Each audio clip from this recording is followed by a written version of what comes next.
radio. It's the Empty Man Podcast, you custer. On wood. You know, rapper Styles P from The Locks. Yeah. He owns Juice Bar.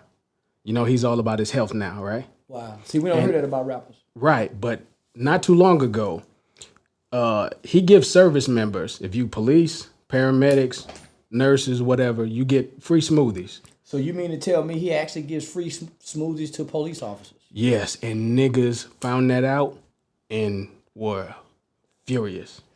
I want to say to those niggas, when we on the road, when we in the club, when we in some pussy, and that phone ring, and we in some pussy, we in the club, and right. we miss a call.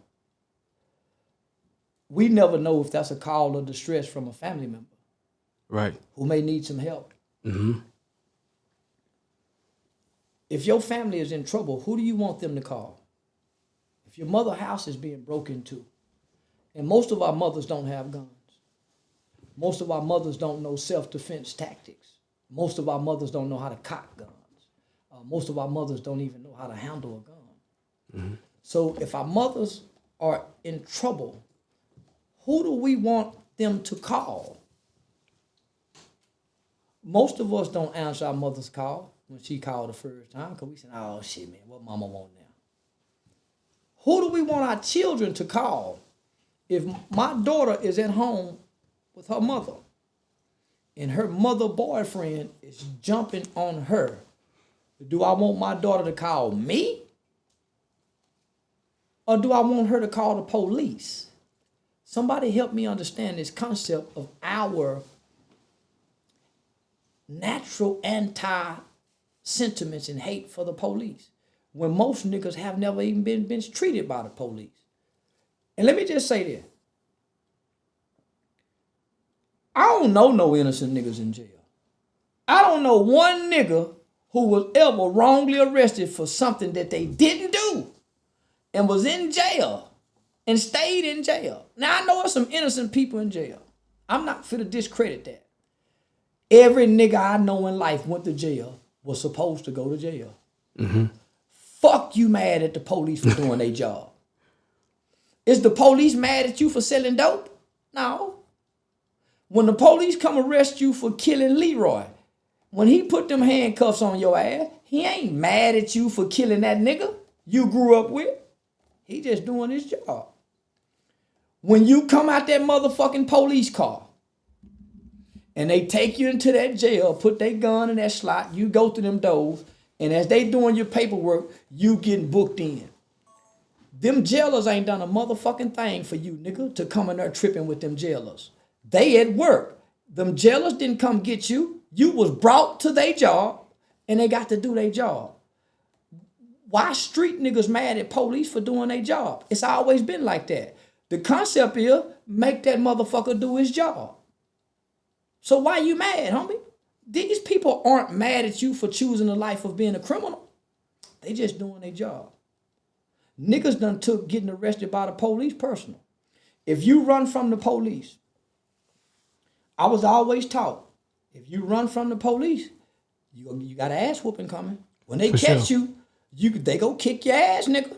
I'm not gonna lie to you, man. I couldn't be a cop because that's exactly what I would do. So check this out. So this is the rules that we was taught. If you run from the police, they catch you, they kick your ass. Right. This is an unspoken rule between good guy and bad guy. Right. Cop and robber. We played cops and robbers as a kid, right? For sure. Cowboys and Indians, right? So you cop, I'm robber. I run, you kick my ass. When did the robber start complaining about getting the ass kicking?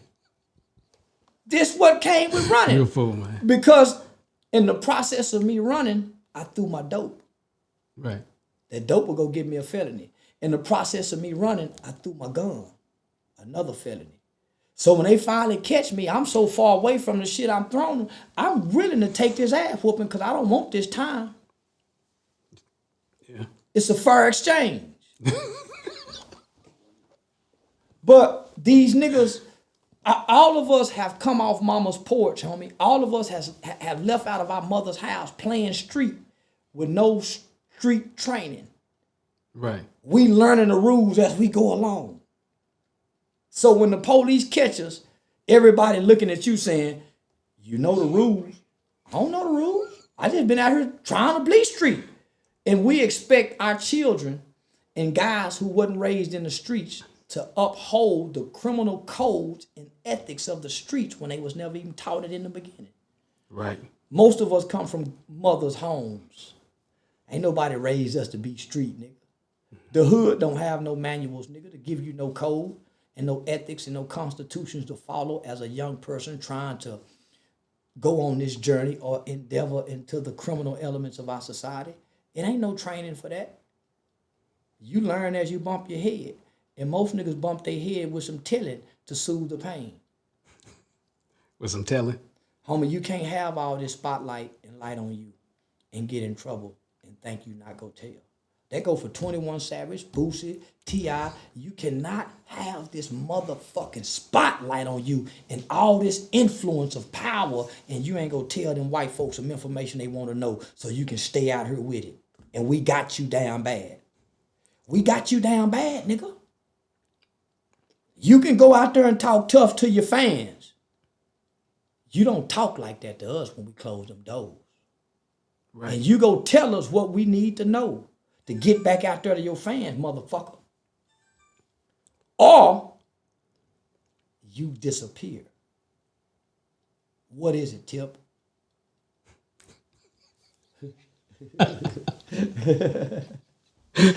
Hold on, man. My son called us, so I gotta answer this call. That might be a distress call. Hold on. All right, knock yourself out. Well, y'all wanted him. We got him. Charleston White, everybody. I was up and down the highway trying to do it my way. To put a circle in the square, I tried to move it sideways. I do not want to do it my way, told to do it your way. I do not want to do it my way. Yeah, my 18, 19-year-old son, he ain't misbehaving online. I seen my son posted a picture. I've been indoctrinating my son for military ever since he was a kid. How old is he? He about to be 19. Okay. I've been brainwashing that nigga. Nigga, you gotta go to the military. You gotta go to the military. Every man before me and my family went to the military. My dad was in the military. My grandfather, my uncle. I tried to go, but they wouldn't let me in with one eye. So I've been indoctrinating my son since he was a young kid. And nigga, you gotta go to the military. I grew up believing that prison is what made you a man. Yeah, me too. I grew up literally believing, nigga, if you really want to be a man, you got to go to jail and prison and do street gangster shit. So while you on that, I just want to insert one thing. Go ahead. We talked about why this show is called Empty Man. Yeah. We all have the same walk. You know, we grew up poor.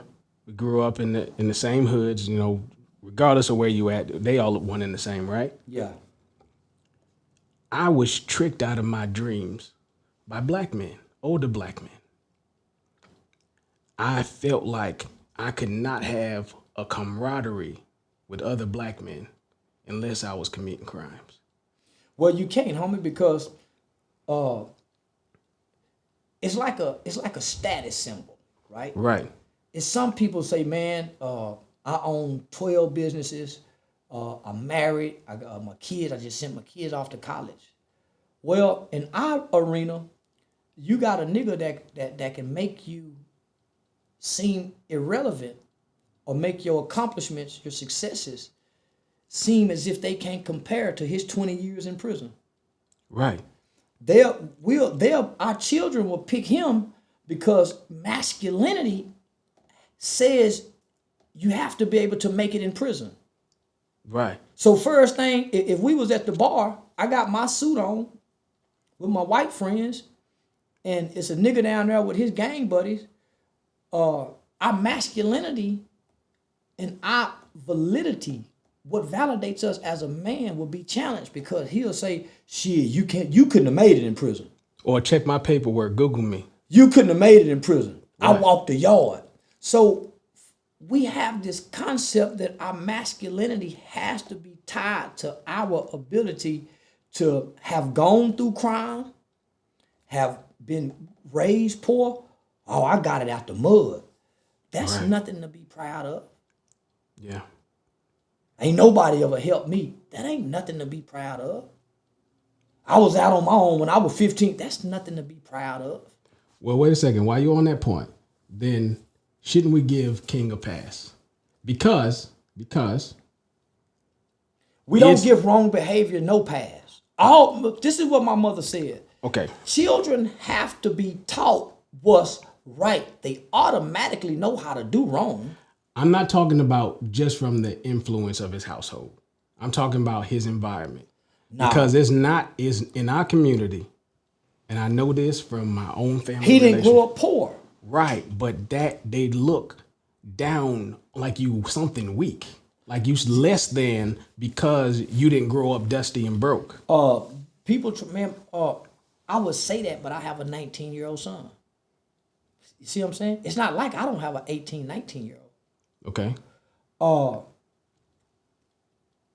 We can't give pass to wrong. We correct wrong. okay, We discipline wrong. We chasten wrong. Right is right and wrong is wrong. So this is what I tell young people like King. Whatever has happened to you in your life, it's not your fault. that's correct. Good or bad. That's correct. I not believe your that. fault. I believe that. You didn't ask to come here. You didn't ask to be born. You was born into a situation or circumstance in a environment. Mm-hmm. How you was raised and where you was raised pretty much shapes you and who you are. Mm-hmm. Not that you can't overcome it, but it shapes you and who you are and how you see the world. But check this out, little nigga. Once you understand right from wrong, it's on you. It ain't about what your mama did and what your mama didn't do. Once you know right from wrong, nigga, ain't no pass. I didn't get it until I was in my early 20s. Ain't no pass. You don't I even feel get a pass with God because you know right from wrong. You know if you spit on somebody, that's wrong. It's true. You know if you disrespect an older person, that's wrong. You know right from wrong.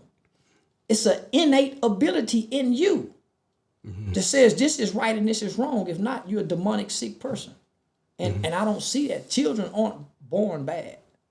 No child is born bad. For sure. So you correct the behavior. There's consequences to all behaviors. You can't mitigate the consequences. And that's what's been happening. We've been trying to mitigate the consequences, homie. Okay, I get it. Okay, so King, he knows right from wrong. I knew right Yeah. from wrong, right? But here's the thing, homie. He's showing a consistent path of wrong choices. Sure. So we done seen him get into fights in the school. We done Yep. seen him pull guns in the bag. Yeah. We done seen him disrespect other grown folks in the Waffle House only for his parents and his father to come back publicly and reinforce that behavior. Man, my mama condemned me and my brother when we caught a murder case. My mama don't condone wrong. That's how I know not to, man, that's my guide to either God or morality. It's my parents and the things they respond to, homie. What's cracking, motherfuckers? Crip Mac. And you rocking with the Empty Man Podcast. Don't see no custer.